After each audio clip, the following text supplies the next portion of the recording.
Good afternoon, students. Welcome to D-Base Talks. Now, in this class, we are discussing the subject is electrical measurement. Okay, so in electrical measurements, we have to discussing our 15 it is magnetic measurements. Okay, so in magnetic measurements, we have to in previous classes we have to discussing how you can find out the flux density value as well as the magnetizing force value and as well as the determination of BH curve and hysteresis loop and determination of iron losses. Okay, those all are well discussed in previous classes. Okay, so now in this class we have discussing some numerical problems. Okay.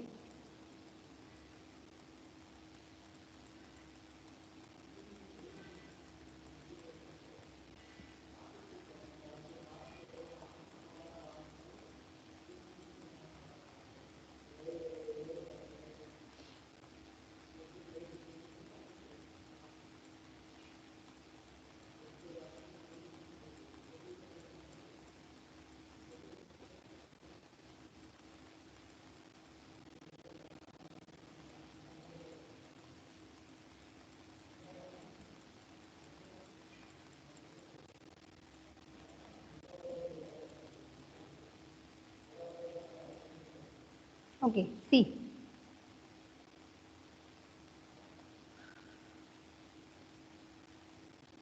Okay.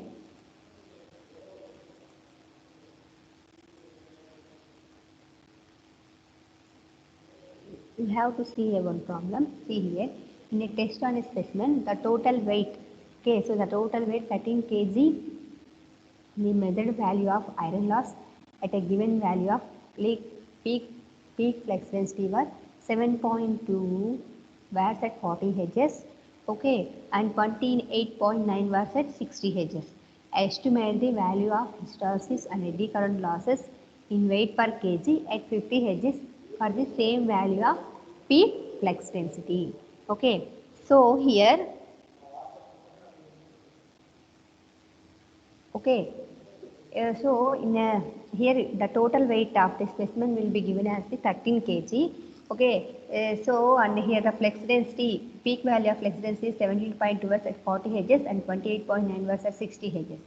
Okay, but here they estimate the value of hysteresis and eddy current losses in weight per kg at 50 Hz. Okay, 50 Hz for the same value of peak flex density. So we know that total iron losses per kg. Okay, total iron losses will be double equal to KHF plus KEF square.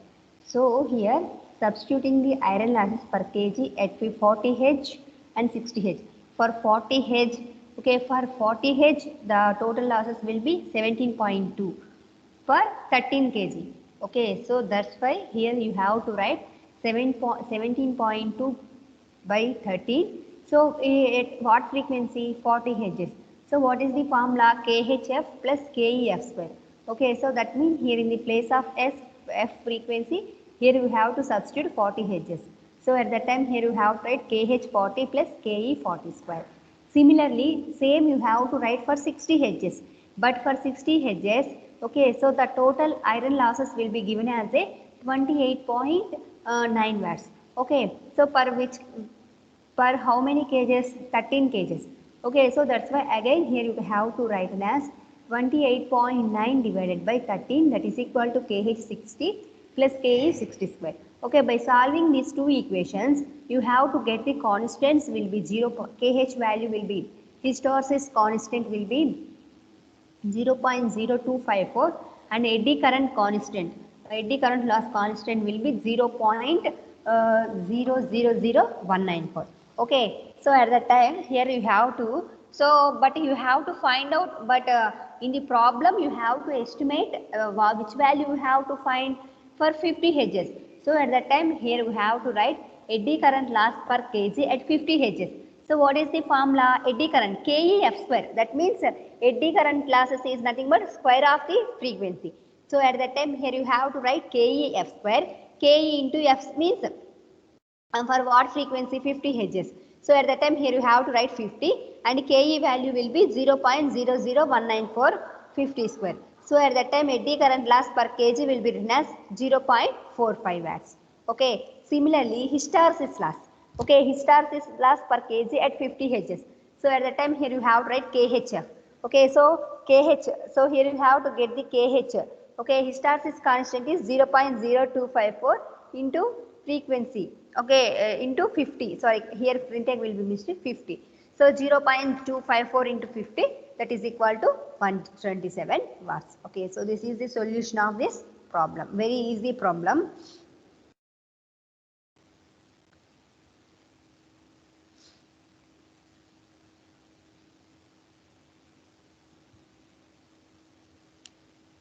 Okay, so next we have to see the another problem. See here, a certain flex meter has the following constant. What are those? Air gap flex density 0.05 Weber per meter square. Tons on moving coil is 40. Area of moving coil is 750 square.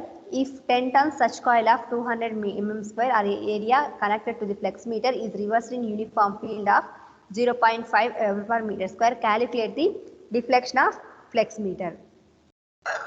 Okay, so here we have to find out the deflection of flex meter. Okay, so that's why see here constant of flex meter G equal to NBA. Okay, N means in the problem tons of moving coil 40, flex density B 0.5 Weber per meter square.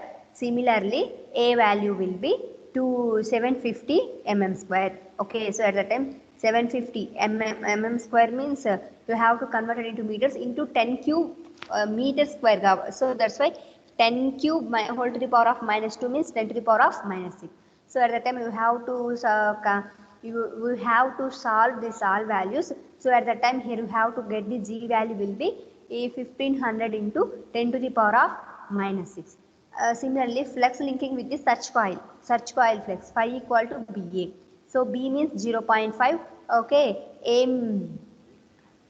so flex density 0.05 Weber square. Only flex value will be search coil flex will be 0.5 and the area will be 200 meters square. So square. So that's why millimeters. So at the time if you have to convert the meters, you have to write into 200 into 10 to the power of minus 3. Here square will be given. So whenever you have to convert it into the meter square, so at the time here you have to write 10 to the power of minus 3 whole to the power of 2. So at the time here you have to write 100 into 10 to the power of minus 6 Webers. Okay, so changing in the flex linking the coil. So changing means you have to reverse the direction. So that means 2 times. Okay, so that means 2 into 100 into 10 to the power of minus 6. So at that time here you have to get the value will be 200 into 10 to the power of minus 6 Webers. So finally we have to find out the deflection theta equal to n phi by g. So n value will be 10. Okay, so 10 into 5 value will be 200 into 10 to the power of minus 6 divided by g value will be 1500 into 10 to the power of minus 6 radians. So here finally you have to get the 7.65 degrees.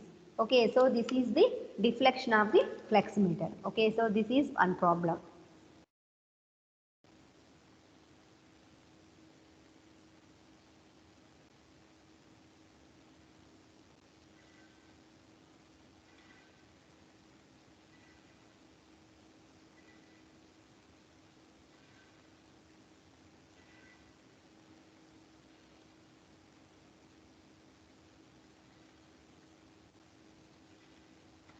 Okay.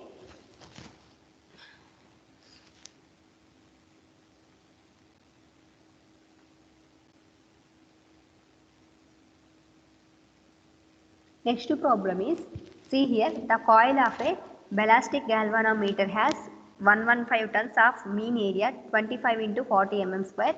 The flux density in the air gap is 0.12 Weber per meter square and the stiffness is 45 into 10 to the power of minus 6 Newton meter per radian. What current must be passed to give a deflection of 100 degrees? Okay, so here the galvanometer has a how many number of tons? 115 tons. Area will be 25 into 40 square. The flux density, okay, so the flux density in the air gap is 0.12 Weber per meter square and here stiffness is given as 45 into 10 to the power of minus 6 Newton meter per radian and what current must be passed to give a deflection of 100 degrees. Okay, so that means in this problem here we have to find out, to get the deflection of 100 degrees, how much amount of current will flowing through the ballistic galvanometer. Okay, so that value will be, we have to find out. So here we have to find out first constant, displacement constant G equal to NBA. Okay, N value will be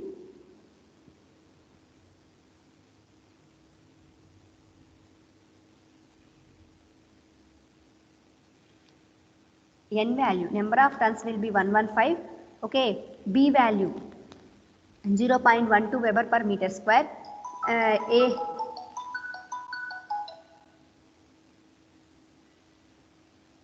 A value will be 25 into 40 mm square. So at that time you have to write 25 into 40 into 10 to the power of minus 6. So at that time here you can get 138 into 10 to the power of minus Newton meter per ampere. So deflection theta. So deflection theta will be given is 100 degrees. So whenever you have to convert it into radians, so at that time here you have to write 360 by 2 pi. Okay, so at that time here you have to written as so at the, whenever you have to multiplying 100 with 360 by 2 pi, so at that time here you can get 1.475 radians. Okay, 1.475 radius. So at that time current, okay, so current I value will be given as I equal to k theta by g. So formula will be k theta by g. So already constant k value will be given. Stiffness k is nothing but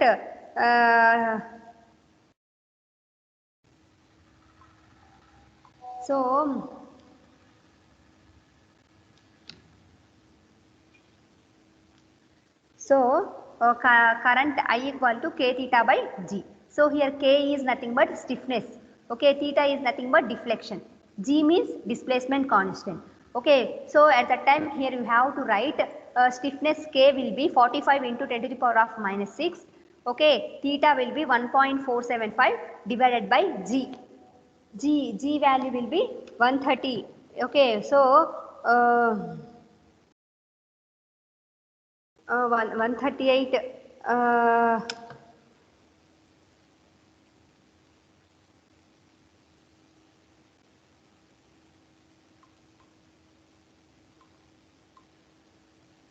138 into